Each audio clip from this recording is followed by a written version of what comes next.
I harbor a secret fantasy that the lot of us are undead zombies. Shuffling corpses. Slavish, insentient lumps of meat. Navigating the public transportation system by reflex, devoid of any signs of higher-level cognitive function. I am waiting on a train platform to board the Long Island Railroad. The platform of Riverhead Station is indistinguishable from the platforms of any of the multitude of other trains run by the Metropolitan Transit Authority. The branching arteries all lead back to the beating heart, New York, the Big Apple. The sunshine is what really gets me down. Those brief moments in the sun are the most depressing part of my day. Before I board my metal coffin and descend into the bowels of the subterranean tunnels that lead back to the source. Boarding the train, we all nod to one another. There is Caitlin. She is wearing a sleek pantsuit. Pale as an unbasted Christmas turkey. There is Vinny. He has quit smoking. He gnaws on a smoking cessation chew stick. Caitlin takes her usual seat, clicks open her laptop immediately, and responds to an email. It's 6:19 a.m. and I'm working, she says to her superiors. Vinny is a cell phone guy. He calls some labor union flunky and barks some pointless orders to let the men know he's awake and he's watching. There's Brandon. He is a Wall Street Journal guy. A reader. He opens that paper wide. In the seat next to me. His elbows brush my shoulder and that infernal paper smells like papier-mâché and peat moss. Pulpy ammonia and sulfite. Smells like hell.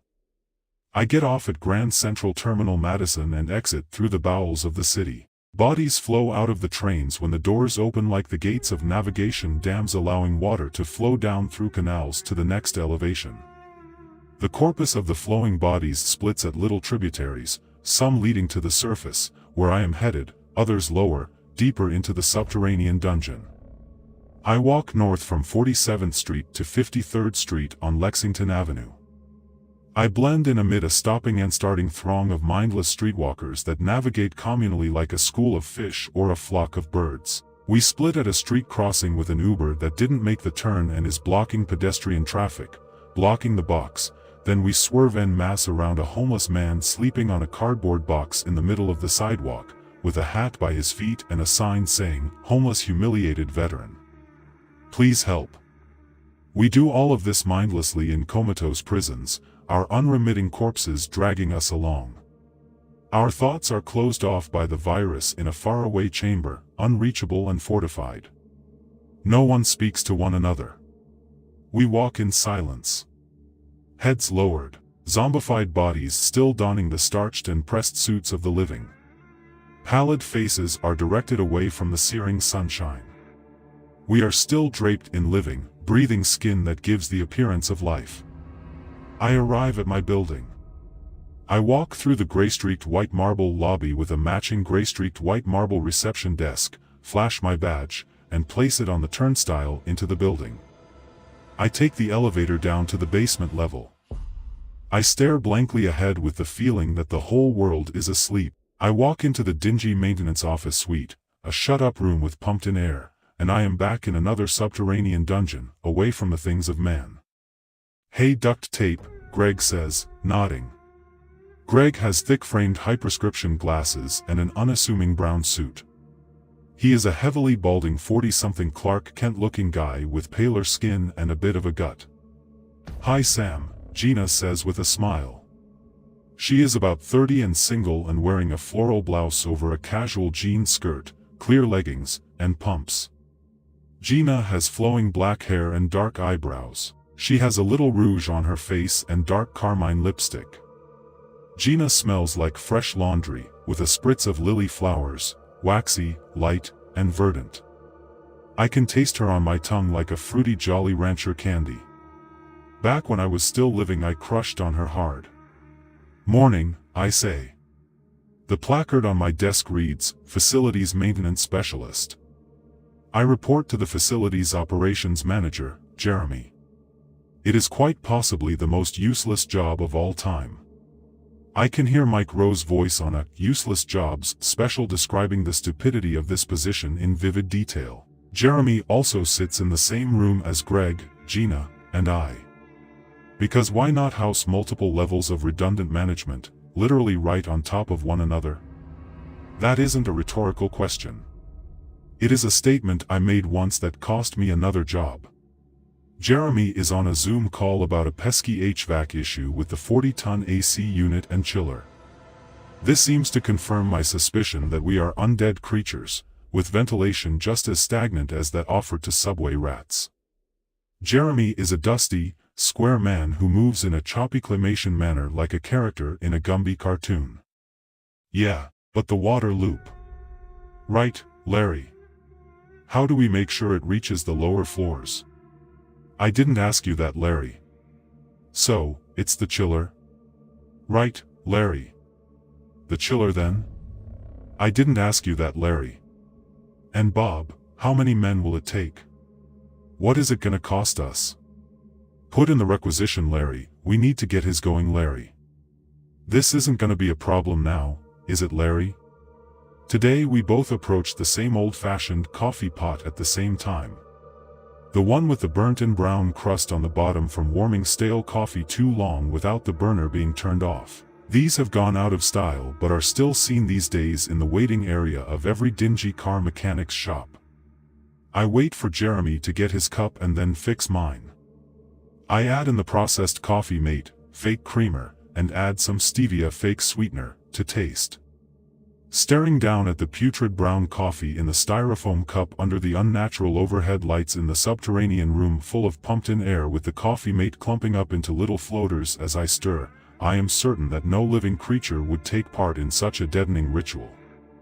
The coffee tastes like arsenic. The overhead lights penetrate my skull and char my brain, which caramelizes into brown residue, like the stain on the bottom of the coffee pot.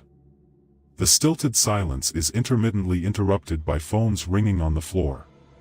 It reminds me of the secure unit of a nearby Bellevue sanitarium in which invisible orderlies stand ready with concealed blackjacks and expandable riot sticks in their coats, all for the too frequently needed crisis intervention. My job is to maintain the look and feel of the facilities and ensure a comfortable and high-quality environment. I have no knowledge of plumbing, electrical, or carpentry. But I decide when specialists in these areas are needed to fix a problem. I have no knowledge of snow removal, office cleaning, on-site and off-site data storage, supply reorder processing, or furniture and decor. But I specialize in assisting the operations manager with managing all of these tasks. Asterisk asterisk asterisk. At 4:11 p.m., the role of facilities maintenance specialist suddenly becomes temporarily obsolete. The fluorescent lights overhead unceremoniously flicker, hiss angrily, and go dark. So do the computer screens, the phones, everything. The elevators are stuck mid-floor. Trains and subway tunnels slow to an abrupt and jarring stop. It is as if a blood clot has become lodged in the left main artery, cutting off blood flow to the heart. The pulsing beat of the metropolis slows, do-dump, do-dump, do-dump, do-dump, do-dump. And then stops. Do. I walk all the way up to the 22nd floor. As I climb the stairs, the sweat coats my chest underneath my white button-down shirt, which begins to seep through. I finally come to the floor where our cohorts in purchasing sit. A little color returns to my face from the climb. There is an old-fashioned table radio on the darkened conference table, streaming out news from 1010 Winds AM radio. Walking in, I scream out, "Bill! Bill! You there, Bill?" "Sam," he asks. "Bill, what's going on here?" I say. "Blackout, Sammy boy, the whole East Coast is down and part of Canada," Bill says. "What the hell caused it?" I ask. "They are saying some trees in Ohio brushed against a high power line and overloaded the system," Bill says. "How'd you like that? A strong gust of wind and some tree branches have sent us back to the Stone Age." "So, it's a vegetation management issue, human error," I say. Walking out into the hallway, I can hear the screams of a woman trapped in an elevator in between floors. She is screaming for help. I take off my shoe and use it to pry open the closed elevator doors. Peering in, I cannot see anything but the black interior of the car from above where there is a small opening down into the car. Help! Help! She screams. Are you okay? I ask. Oh, my God. Thank you, thank you. Please get me out of here, she says. What's your name? I ask. I'm Michelle, she says. And where do you work? I ask. On the 59th floor, she says. Okay. We are going to get this sorted out. Get you out of here. I'll stay and talk to you for a few minutes until someone comes. Why don't you tell me what is going on with you? I'm so scared. I want to check in on my daughter, but I don't know what is going on, Michelle says. I don't know either, the lights, the electricity, it all just died, I tell her. Someone said it is a power grid failure. Some trees downed a high power line, and it overloaded the system. My God, she says. It is so dark in here. And I think of how dark the bleached corridors and office suites are, but in a different way. A firefighter comes running up the staircase I just exited from. He stands at attention like a superhero in a comic book. Larger than life. Totally calm. In command. Assured. He must be one of the last of the living.